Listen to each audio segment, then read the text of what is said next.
नवरात्रि के तीसरे दिन मां दुर्गा के तृतीय स्वरूप मां चंद्रघंटा की पूजा की जाती है। ये है स्वरूप बहुत शांत, कल्याणकारी और भय नाशक माना जाता है। मां के मस्तक पर घंटे के आकार का अर्धचंद्र सुशोभित है, इसी कारण इनका नाम चंद्रघंटा पड़ा है। मां चंद्रघंटा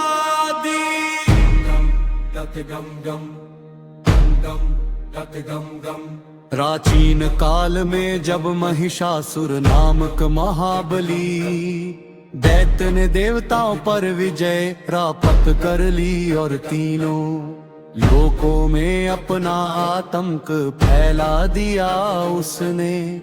इंद्र सहित सभी देवताओं को परास्त कर स्वर्ग पर कब्जा कर लिया। देवता बहुत व्यथित होकर ब्रह्मा विष्णु और महेश के पास गए और अपनी पीड़ा सुनाई।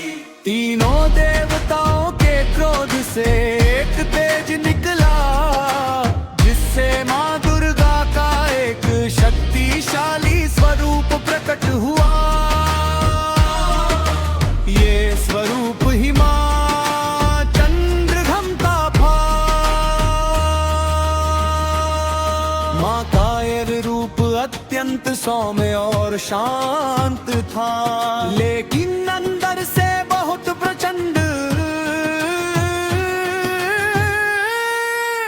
उनके 10 हाथों में विभिन्न शस्त्र थे, त्रिशूल, तलवार, गदा, धनुष, बाण आदि।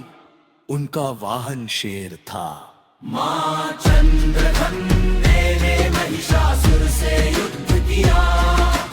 युद्ध के दौरान उनकी घंटी की ध्वनि से दैत्यों की सेना में भय व्याप्त हो गया। मां ने अपनी शक्ति से महिषासुर का संहार किया और देवताओं को उनका स्वर्ग वापस लौटा दिया। इस प्रकार मां ने अधर्म का नाश कर धर्म की स्थापना की। इस दिन मां की पूजा से भय, चिंता और नकारात्मक ऊर्जा दूर होती है। मन में साहस, शांति और आत्मविश्वास आता है। शत्रुओं पर विजय मिलती है और साधक को अलौकिक अनुभव भी हो सकते हैं। जय मां चंद्रघंटा। अब नवरात्रि के तीसरे दिन मां की विधिवत पूजा करे, घंटी बजाए और उनका आशीर्वाद प्राप्त करे। मां सबके कल्याण करे। प्राचीन काल में जब महिषासुर नामक महाबली दैत्य ने देवताओं पर विजय प्राप्त कर ली और तीनों ने अपना आतंक फैला दिया उसने। इंद्र सहित सभी देवताओं को परास्त कर स्वर्ग पर कब्जा कर लिया।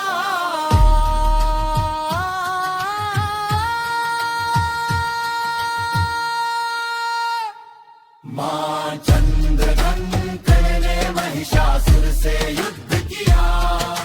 युद्ध के दौरान उनकी घंटी की ध्वनि से दैत्यों की सेना में भय व्याप्त हो गया। मां ने अपनी शक्ति से महिषासुर का संहार किया और देवताओं को उनका स्वर्ग वापस लौटा दिया। इस प्रकार धर्म का नाश कर धर्म की स्थापना की। इस दिन मां की पूजा से भय, चिंता और नकारात्मक ऊर्जा दूर होती है। मन में साहस, शांति और आत्मविश्वास आता है। शत्रुओं पर विजय मिलती है और साधक को अलौकिक अनुभव भी हो सकते हैं।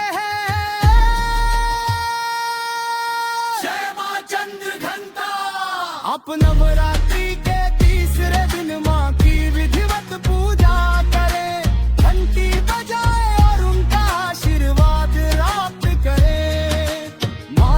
सबके कल्याण करे, प्राचीन काल में जब महिषासुर नामक महाबली, जिन देवता